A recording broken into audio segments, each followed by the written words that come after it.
পদ দিয়ে পদবি দিয়ে আমাকে মূল্যায়ন করতে হবে এমন মানুষ কিন্তু আমি নই।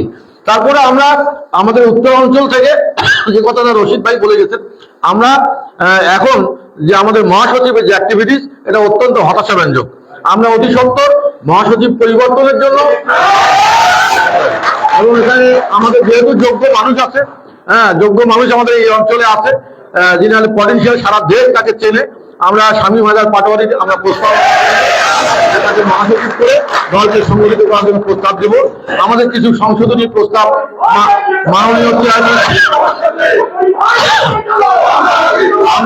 আমরা চাই দলটাকে ঘুরে দাঁড়াতে, দলটা নিয়ে ঘুরে দাঁড়াতে। কিছু কিছু মানুষ আছে, ইম্পর্টেন্ট লোক আছে, ওই এমন বিষয় আছে না, কম্বলে সুতে বাঁচতে বাঁচতে কম্বলে থাকে না। আমাদের দলে কিছু সেরকম আছে, কিছু ইম্পর্টেন্ট লোক আছে যাদেরকে বিভিন্ন কারণে বহিষ্কার করা হয়েছে। সেই ইম্পর্টেন্ট লোকগুলো যারা বেঈমান না, যাদের নিজস্ব এলাকায় ভিত্তি আছে, জনভিত্তি আছে, যারা 10-20 হাজার ভোট নিজের যোগ্যতায় ক্যারি করতে পারে, এই ধরনের লোকগুলোকে যদি আমরা ফিরে নিয়ে দলকে পুনর্গঠন করা যায়, তাহলে কিন্তু দলকে আবার ঘুরে দাঁড়ানো সম্ভব। সেই বিষয়গুলো আমরা পার্টির চেয়ারম্যানকে ক্লোজ জোরে বলবো। আমরা চাই দলটা আবার সাবেক অবস্থায় ফিরে আসুক। যেহেতু পার্টির চেয়ারম্যান হোসেন মোহাম্মদ এরশাদ, আমরা প্রত্যেকটা কোনোটা কিছু আন্দোলন ছাড়া কোনো কিছু পাই নাই। একটা লাশ দাফন করবো, সেখানেও আমাদের বাধা। কিন্তু আমরা কিন্তু সব বাধা অতিক্রম করতে পারছি, প্রত্যেকটা আন্দোলনে আমাদের সফল হয়েছে। এবং আল্লাহর রহমতে হোসেন মোহাম্মদ এরশাদ এখন রংপুরে শুয়ে আছে। যদি বনানীতে থাকতো, আজকে একটা লোক, 4টে লোক তো ওই কবরে যাওয়ার কোনো সুযোগ ছিল না। এমন দিন নাই, সপ্তাহ নাই যে হোসেন মোহাম্মদ এরশাদের কবর জিয়ারত হয় না। বিভিন্ন জায়গা থেকে লোক আসে। তা আমরা চেষ্টা করি সেই লোকগুলোকে সমাদর করার জন্য। তা আমরা যেই আসুক, ইনফরমেশন দিলে আমরা তাদের পাশে থাকি। এভাবে জাতীয় পার্টিকে আমরা এগিয়ে নিয়ে যেতে চাই। আমি তো একাই পারবো না, আমার উইং ছিলেন আপনারা, আমার পর্দার আড়ালে শক্তিতে হলেন আপনারা। 8টা জেলা থেকে আমরা 8টা জেলায়, রংপুর সদর, রংপুর জেলা, এটা একটা ব্যাপক পার্টিসিপেশন থাকবে এবং সেটা নিশ্চিত করার দায়িত্ব। পাশাপাশি আপনারা প্রত্যেক জায়গায় আপনারা যতটুকু ক্ষমতা, আপনারা তো আজকে নতুন সংগঠক না, আপনারা অর্গানাইজ করে প্রত্যেক জেলা থেকে সর্বোচ্চ পার্টিসিপেশন নিশ্চিত করা।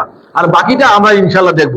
আমরা যেভাবে হোক, আমরা কোনো ধরনের আইন শৃঙ্খলা মানিয়ে সব কাজ হয় না। যেমন সেদিন মিটিং আমরা করছি এখানে পার্টি অফিসের সামনে, যে আমাকে পুলিশ কমিশনার মহোদয় ফোন করে বললেন যে আপনারা পারমিশন নিলেন না। পারমিশন না নিয়ে আপনি একজন এতদিনের পরীক্ষিত মানুষ, আপনি পারমিশন দিলেন না। আমি বললাম যে দেশে তো সরকারে যাই, কার পারমিশন নেবো?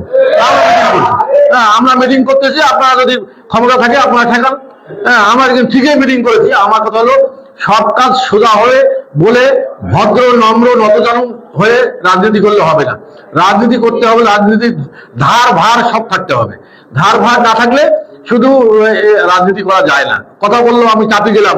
আমি যদি থাকতাম, ওই 2 তারিখের সমাবেশ ঢাকায় ওই 144 ভাইলেট করিয়া ওই জায়গায় প্রোগ্রাম করার ক্ষমতা আমাদের ছিল ইনশাআল্লাহ। আমাদের ওইভাবে ওই 144 দিল, জারি করলো, আর আমি হাত তুলি বসে থাকলাম, তাহলে রাজনীতি হবে না। আমাদের মারামারি হতে পারে, লোক মরতে পারে, আমাদের রক্ত যাইতে পারে, কিন্তু আমার বাংলার মানুষ তো দেখবে যে জাতীয় পার্টির সাংগঠনিক ভিত্তি অনেক শক্ত আছে। মানুষ অনুপ্রাণিত হবে, দলে আমার নতুন লোক আসার আগ্রহ জন্মিবে।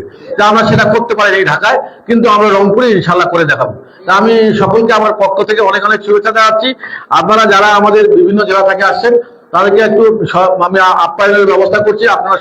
আপনারা সবাই আসিফ সাহেবের সহ আপনারা নর্থ ভিউতে আমাদের পাশে হোটেলে বসবেন, একটু দুপুরে লাঞ্চ করে আপনারা যাবেন। এটা আমার অনুরোধ থাকলো আপনাদের প্রতি। এবং